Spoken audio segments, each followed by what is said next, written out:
Several years back, I got rejected from MIT. It was a spot in a lab that was deeply aligned with my passion for studying the human mind. And I'll actually share with you the letter I wrote to the head of the lab before I applied, if anyone's interested. I'll share with you my application at the end of this too, if you're interested. I thought it was a pretty good application. But before my mind blasts off in a million different directions, because my passion surrounding this topic, let me make sure I walk you through this story linearly. I have to be cautious with that because I'm an engineer and a scientist who is extremely curious, and I can dive deep on a myriad of topics. So I have to make sure I point my attention in the right direction. I'm sure you understand. The human brain has always fascinated me. It's filled with cells called neurons that create a flow of electrical signals called action potentials around our brains through electrical imbalances created from opening and closing the little holes of each cell that allow for the movement of charged molecules in and out of each cell. And in a very loose analogy, if you smile and compliment your friend, you allow for positive energy to flow to that friend. And in doing so, you maybe excite them to go out and pay a compliment to someone else. Maybe they even compliment many people afterwards, sending that positivity far and wide. Sometimes that compliment gets paid to a grump who shuts down and stops that flow of excitement. What a fucking douche. In university, I learned how to look at this signal both with physical circuits, but also through programs that modeled them. I built schematics for my own electroencephalogram, which is the machine with electrodes that measure brainwaves.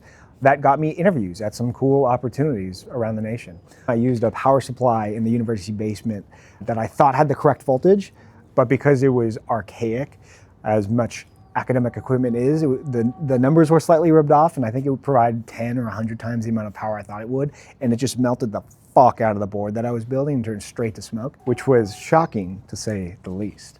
So anyways, at this point in time, I'm frolicking around the earth with 8 inches of hair, I think, studying electrical engineering, an absolute chick magnet, as you can imagine, and I'm falling in love with where my studies are meeting human physiology, electrical engineering, and the electrical circuitry of the human body. I'm sending handwritten letters to top professors whose books I read that I can almost guarantee you just threw them directly in the trash, if they even got to those professors. I'm doing extra work on tests and assignments. I'm auditing a class, doing it for free just to study on computational neuroscience. This one time I quite literally got extra credit on an exam in an upper level medical signals class that wasn't even offered. I just kept working on a problem after it was finished because I thought it was rad, and the teacher was like, yeah, this is cool, why don't we have extra credit, right? Further establishing my role in the university at the top of the social hierarchy by acing an exam that everyone else failed. Yes, I know, I'm basically Ryan Reynolds in that movie where he never leaves college and is super rad. And to be clear, I wasn't even a stellar student in every class. I'm not some prodigy or anything like that. I'm an extremely regular intelligence dude who's just working really hard about things he's super passionate about. For example, I genuinely believe that anyone could study electrical engineering. The only thing that really makes people not do it is the people who already have pursued that field and tell everyone else not to because it's so hard in order to basically stroke their own ego and feel better about themselves. Anyways, this fascination turns into medical school after university because I'm so passionate about the human brain, right? So maybe neurosurgery. So I go off on this tangent. I read all these books. I shadow doctors in the operating room. I volunteer in hospice care for a couple of years with people who are actively dying. I take the MCAT, surrounded by all these kids whose moms were basically holding their hands into the exam room, which was weird at 23 years old. Anyways, I press submit on the MCAT and realize, oh, fuck, it's not the brain I'm most interested in. I'm still interested in it, and it's physiology. I was just recognizing something important in that moment, which was it's the human mind. Right? For my entire life, as far as I have loved being on my own and doing my own thing, I absolutely love the social world, right? My 8th grade teacher told me that I should turn the N in my name to an R, which spells flirt, for those of you not following. It was my 8th grade teacher. And to his credit, he was certainly not wrong, right? Chubby, pale, little 8th grade me trying to flirt with girls is a comical and very real memory. But much more than this, I just genuinely enjoy intimacy with other people. And get your mind out of the gutter. Intimacy simply means genuine connection. If I am in a coffee shop or walking on the beach and you're reading the book I think has an interesting cover, I'm gonna ask you about it. And within 5 minutes, we will likely be talking about the insights you pulled from it, or the inspirations you're feeling in life right now, or the largest obstacles you faced over the last year, etc. I just absolutely love this shit. right? And I've met and had conversations with old men who fought in far-off wars and old women who worked in the first machine learning labs in the world at Cafe Baroni in Palo Alto. People whom I will never again talk to or likely even remember their names. I've had so many wonderful positive interactions and continue to do so, interspersed with the less than positive ones. It turns out that if you ask a woman as you're passing by, just truly passing by, you get a good one while she's taking a selfie, she will in fact either smile and laugh at the joke as you walk on by, or give you a genuine glare of fucking death to mind your own business. And that's okay, it happens. To my point, however, what is it that makes people smile? What about frown? Feel supported, attacked, proud, stressed, fulfilled. There are clear physiological stressors and psychological stimuli that have predictable results for each of these responses. But at the same time, everyone is unique. I mean, at least for now. It appears that the more everyone scrolls the same content and shares their problems and gets advice from ChatGPT, they're all turning into this homogenous blob with a lack of focus, personality, and interests. But that's a topic for another time. The thing is, your mind and the way it's been conditioned, even if very similar to your best friend or your brother or your sister, is very different from theirs. You have your own core memories and triggers and urges and inspirations, and that is wonderful. More than wonderful is that it presents for an absolutely incredible field of study. One piece of that field of study is the field of affective computing, which is the name of the lab I got rejected to at MIT. That field deals with the computational analysis of human emotions. How can you write programs that understand and interpret and respond with and to emotion? And to study this field inherently means you have to ask the question, how do you study emotions, right? You can't measure them like temperature with a thermometer. You can't just measure the electrical signals of the brain with 100% certainty, deduce what emotion is being felt, let alone why. It's a layer abstract from the physical experience in the human brain, right? And this is a manifestation of the hard problem of consciousness. It is part of one of my underlying missions in life to help research and help in this field, partly because I find it so genuinely interesting. And partly because this world is advancing quite rapidly and there are a bunch of horrible fucking people on this planet who want to and are already trying to use these technologies to take advantage of other human beings. And I want to be a part of the good side of history that tells them to shove it up their fucking ass. I mean, that's like the genuine side of this. So this passion leads me to 2 a.m. in the morning on a red-eye flight to Boston and the Affective Computing Conference in MIT with luggage falling out of the bins above us while we fly what appears to be through a tornado, literally the most horrific turbulence I've ever experienced. The woman next to me was actually tucked into the fetal position below her chair, and I put my hand on her shoulder and said, "It's gonna be okay, ma'am."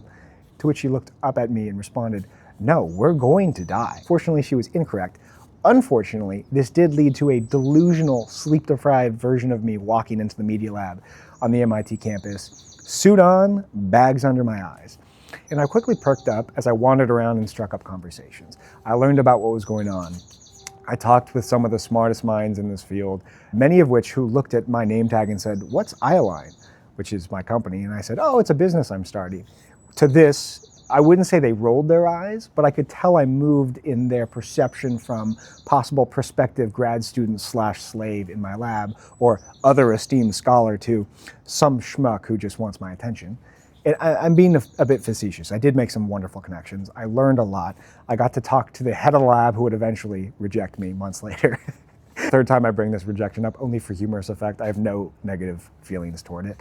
And the reality that I was finding as I walked around that conference was that in this moment, regardless of what the news sounds like, we're in a similar moment to when the internet was going widespread, or when social media platforms like Facebook were just going viral. Meaning there's a ton of potential in this world and lots of wonderful research, but it's also still the Wild West, where most of this potential is just theoretical and not experiential yet. And what that meant, for me at least, is that if I wanted to pursue this dream of building technology that understands and supports human beings, I have to build it. And unfortunately, Hemingway said it best, which is, the first time you do anything is shit. Yeah. So I learned software engineering from a friend of mine who recently exited from a successful app development consulting business in my free time. Enough of it at least to build a software that I was interested in, that would text you and listen to your responses and send simple check-ins based on your core values, interpret patterns, do some little statistical analyses, learn from you a bit from quick 60-second or less check-ins. But transparently, the product was kind of shit. I can admit that. My friends could too. And I'm still building the software behind the scenes. It will come back. But I had to pivot away from it to make sure I was actually building the right thing, not just something that I wanted to build. So I took the core value-based system that I had developed in my own life for creating high-level performance and baked that into a methodology others could use. And right now, I use that to support clients individually and in groups in order to implement that system while in the shadows, behind the scenes, working on my larger, many decades-long mission, building, right? While you're listening to this, that's probably what I'm doing. I'm probably writing or learning or talking or exploring or adventuring or building. And sometimes it's really intimidating. I have a vision that I can barely put into words. It's so large. Sometimes it's really fucking frustrating. I have to learn and implement certain skills like marketing and advertising, which now I think are interesting and cool, but had no experience or desire to experience beforehand. Fields I know will also never be my expertise, and they aren't how I want to be spending my time.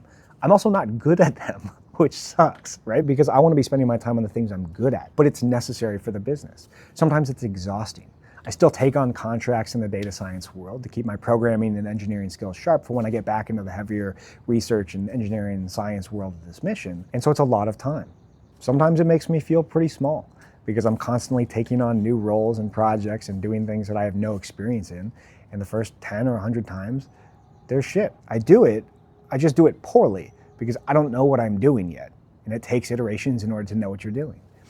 Sometimes it triggers my insecurity. I could have taken a secure or steady role as an engineer or a scientist at some big company or startup and had a nice little salary with a nice little apartment and smiled on the outside while I allowed my personal dreams and goals to slowly go silent. And I do all of this while constantly battered by the same distractions of the world and of self just like you. I'm truly not special or perfect at all. I just figured out how to eliminate lots of noise in this world from many common triggers like social media, news, guilt traps, relationships, etc., and turn that time into focused work toward my mission. I just make consistent progress, regardless of the outcome that awaits me on this journey. And that is what I support people to do using their core values as their central guiding post. And in doing so, while I build the foundation of this chapter of my life, where I support remarkable individuals to overcome the negative feedback loops of distraction and procrastination and hesitation and self-doubt into positive ones of consistent action, focus, clarity, and confidence, I found freedom. Right? I spend my time the way that I want. I face the risks of the world and of going my way the best I can. I wake up early and just keep going because I'm so genuinely passionate about what I'm doing. And while I explore the world, I want my life to be immersed in the physiology and psychology and sociology and neuroscience and signals and patterns of the human experience. I want to both support and study the lives of millions, if not billions, of people on this planet in a way that puts a wall in between them and those who want to use these technologies for harm. And my core values gave me the freedom to pursue these goals with a level of passion that I read about in books and saw in movies, but never saw in person or in myself. And your core values can give you that same freedom to take consistent action toward your value-aligned goals, regardless of the risk or the emotion, so that you can look back at the rejections you faced and the shit first drafts of projects you built and laugh because they led to the success in the final editions of the goals you did achieve and the masterpieces you did create, so that you can live life your own way through consistent action and confidence in yourself and with freedom. And when I look back now at rejections that I've faced in my life, I look at them all as sources of opportunity because they were the result of an action that I took that allowed me to either sit and hesitate and not take action or to iterate again. And the more that I iterate again in a value-aligned direction, the more confident I become, the more clear I am, the more consistent I am, and the more free I am.